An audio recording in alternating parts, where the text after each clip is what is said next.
पाठ 3 भारतवर्ष। जयशंकर प्रसाद।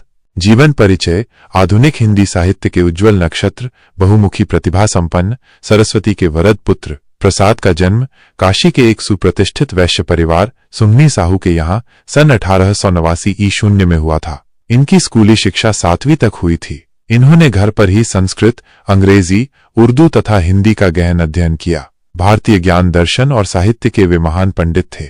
प्रसाद जी बहुमुखी प्रतिभा के धनी थे। उन्होंने कविता, नाटक, उपन्यास, कहानी व निबंध की रचना क्षेत्र में उल्लेखनीय योगदान किया है। इस महान साहित्यकार का निधन सन 1937 ईशून्य में हो गया। व्याख्या।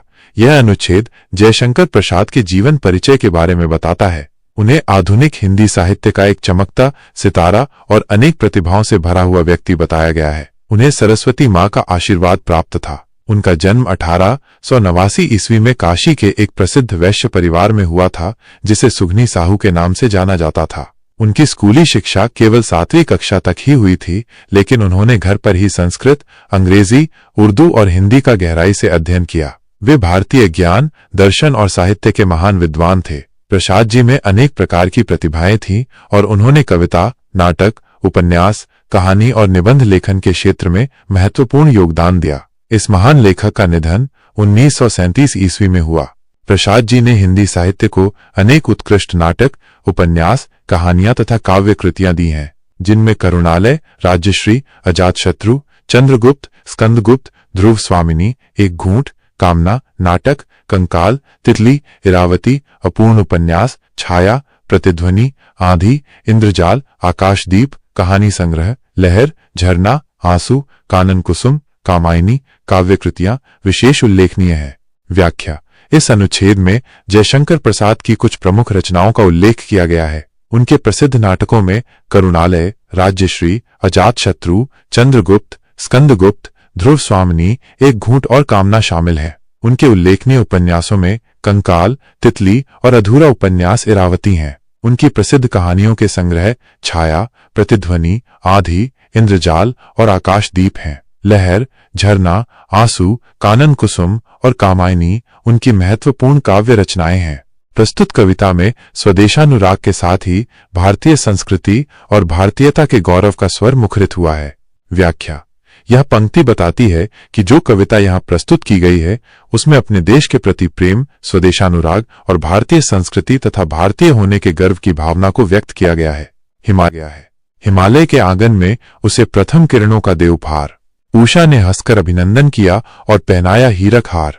इन पंक्तियों में कवि कहते हैं कि हिमालय पर्वत के आंगन में भारत को सूर्य की पहली किरणें उपहार के रूप में मिलती हैं। सुबह उषा हंसते हुए भारत का स्वागत करती है और उसे हीरों के हार की तरह सुनहरी रोशनी पहनाती है। इसका अर्थ है कि भारत पर सूर्य का प्रकाश सबसे पहले पड़ता है और यह दृश्य बहुत ही सुंदर और गौरवशाली होता है। जगे हम, लगे जगाने विश्व, लोक में फैला फिर आलोक। व्योमतम पुंज हुआ तब नष्ट, अखिल संस्कृति हो उठी अशोक।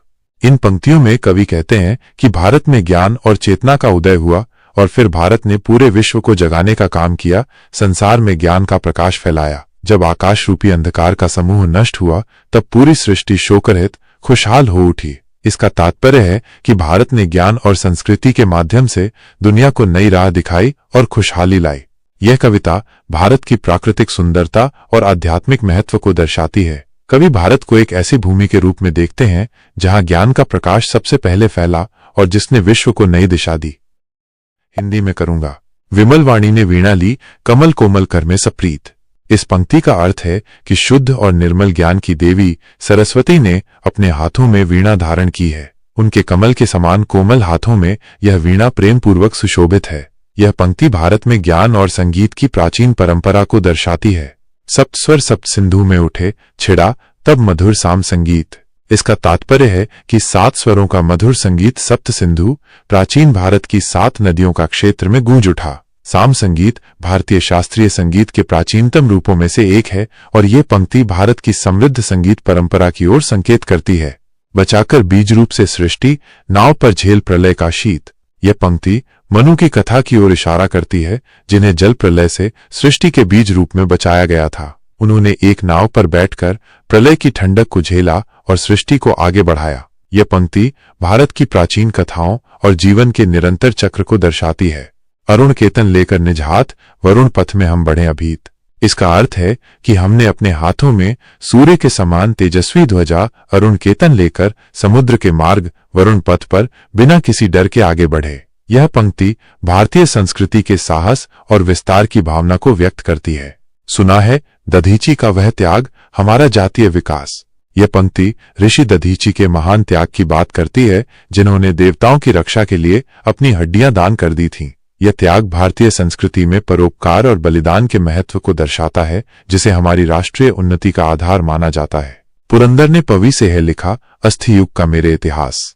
यहाँ पुरंदर इंद्र को कहा गया है और पवी उनके वज्र अस्त्र को। इस पंक्ति का अर्थ है कि इंद्र ने दधीची की हड्डियों से बने वज्र से मेरे भारत के अस्थि युग यानी प्राचीन इतिहास को लिखा है। यह पंक्ति भारत के शक्तिशाली अतीत और देवताओं से उसके संबंध को दर्शाती है। सिंधु सा विस्तृत और अथाह, एक निर्वासित का उत्साह। इस पंक्ति में कहा गया है कि एक निर्वासित व्यक्ति का उत्साह भी सिंधु समुद्र के समान विशाल और गहरा हो सकता है। यह पंक्ति विपरीत परिस्थितियों में भी अटूट उत्साह और जीवटता की भावना को व्यक्त करती है। दे रही अभी दिखाई भग्न, मग्न रत्नाकर वो राह। इसका अर्थ है कि भग्न, टूटा हुआ होने पर भी रत्नाकर समुद्र अभी भी उसी राह को दिखा रहा है जिसमें वो रत्नों से भरा हुआ मग्न रहता था। यह पंक्ति अतीत की गौरवशाली विरासत की ओर इशारा करती है, जो वर्तमान में खंडित होने पर भी प्रेरणा का स्रोत बनी हुई है। मुझे उम्मीद है धर्म का ले लेकर जो नाम हुआ करती बलि, कर दी बंद। हमी ने दिया शांति संदेश, सुखी होते देकर आनंद। इन पंक्तियों में कवि कहते हैं कि पहले धर्म के नाम पर जो बलियां दी जाती थीं, उन्हें भारत ने ही बंद करवाया। भारत ने ही दुनिया को शांति का संदेश दिया और दूसरों को सुख देकर आनंदित हुआ। यह भारत की अहिंसक और शांतिप्रिय परंपरा की ओर इशारा करता है। विजय केवल लोहे की नहीं, धर्म की रही धरा पर धूम। भिक्षु होकर रहते सम्राट, दया दिखाते घर घर घूम। यहाँ कवि कहते हैं कि भारत की विजय केवल हथियारों और युद्धों से नहीं हुई, बल्कि यहाँ धर्म और नैतिकता की हमेशा महिमा रही है। यहाँ ऐसे महान सम्राट हुए जिन्होंने राजपाट छोड़कर भिक्षु का जीवन अपनाया और घर घर घूमकर लोगों पर दया दिखाई। यह बौद्ध धर्म के प्रभाव और त्याग की भावना को दर्शाता है। यवन को दिया दया का दान, चीन को मिली धर्म की दृष्टि। मिला था स्वर्ण भूमि को रत्न, शील की सिंघल को भी सृष्टि। इन पंक्तियों में कवि भारत की सांस्कृतिक और आध्यात्मिक उदारता का वर्णन करते हैं। उन्होंने कहा कि भारत ने यूनानियों, यवन को दया का दान दिया, चीन को धर्म का ज्ञान मिला। स्वर्ण भूमि, दक्षिण पूर्व एशिया को रत्न और सिंघल, श्रीलंका को शील, अच्छे चरित्र की शिक्षा भारत से ही मिली। यह भारत के सांस्कृतिक प्रभाव क्षेत्र को दर्शाता है। किसी का हमने छीना नहीं, प्रकृति का रहा पालना यही। हमारी जन्मभूमि थी यही, कहीं से हम आए थे नहीं। अंतिम पंक्तियों में कवि भारत की भूमि के प्रति अपना अटूट प्रेम और स्वामित्व व्यक्त करते हैं। वे कहते हैं कि भारत ने कभी किसी की भूमि नहीं छीनी, बल्कि यह हमेशा से प्रकृति की गोद में पला बढ़ा है। यह हमारी जन्मभूमि है और हम कहीं बाहर से नहीं आए हैं, बल्कि यहीं के मूल निवासी हैं। यह भारत की प्राचीनता और स्वदेशी भावना को दर्शाता है। करूंगा जातियां का उत्थान पतन, आंधियां झड़ी प्रचंड समीर, खड़े रहे झेला हंसते, प्रलय में पले हुए हम वीर। व्याख्या। इस पंक्ति में कवि कहते हैं कि भारतवर्ष ने अनेक जातियों के उत्थान और पतन को देखा है। यहाँ समय समय पर बड़ी बड़ी कठिनाइयां और विपत्तियां, प्रचंड समीर, तेज हवाओं वाली आंधियां आईं, परंतु भारत के वीर सपूत हमेशा अडिग रहे और उन्होंने हंसते हुए हर मुश्किल का सामना किया। ऐसा लगता है जैसे वे प्रलय विनाश में ही पलकर बड़े हुए हों, अर्थात कठिनाइयां ही उन्हें और मजबूत बनाती गईं। चरित के पूत, भुजा में शक्ति, नम्रता रही सदा संपन्न। हृदय के गौरव में था गर्व, किसी को देख न सके विपन्न। व्याख्या। यहाँ कवि भारतवासियों के चरित्र की श्रेष्ठता का वर्णन करते हैं। वे कहते हैं कि यहाँ के लोग पवित्र चरित्र वाले, चरित के पूत और शक्तिशाली, भुजा में शक्ति रहे हैं। इसके बावजूद उनमें हमेशा विनम्रता, नम्रता रही सदा संपन्न का भाव रहा है। उन्हें अपने हृदय के गौरव पर गर्व था और इसी कारण वे किसी भी व्यक्ति को दुखी या विपन्न, गरीब या असहाय नहीं देख सकते थे। उनमें दूसरों की मदद करने की भावना हमेशा रही। हमारे संचय में था दान, अतिथि थे सदा हमारे देव। वचन में सत्य, हृदय में तेज, प्रतिज्ञा में रहती थी टेव। व्याख्या। इन पंक्तियों में कवि भारतीय संस्कृति की महानता को दर्शाते हैं। वे कहते हैं कि भारतीयों के संचय, इकट्ठा किए हुए धन या संपत्ति में भी दान का महत्व था। अर्थात वे अपनी पोजेशंस को दूसरों के साथ बांटते थे। अतिथि मेहमान हमेशा उनके लिए देवता के समान रहे। अतिथि थे सदा हमारे देव, जिनका वे आदर और सत्कार करते थे। उनके वचनों में सच्चाई, वचन में सत्य होती थी। उनके हृदय में एक तेज और आत्मविश्वास हृदय में तेज था, और वे अपनी प्रतिज्ञाओं वादों को निभाने के आदी थे। प्रतिज्ञा में रहती थी टेव। वही है रक्त, वही है देश, वही साहस है, वैसा मान। वही है शांति, वही है शक्ति, वही हम दिव्य आर्य संतान। व्याख्या।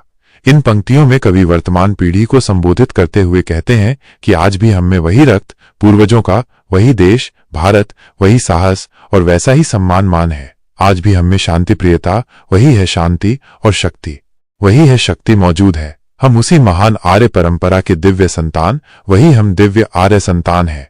जिए तो सदा उसी के लिए, यही अभिमान रहे ये हर्ष। निछावर कर दें हम सर्वस्व, हमारा प्यारा भारतवर्ष।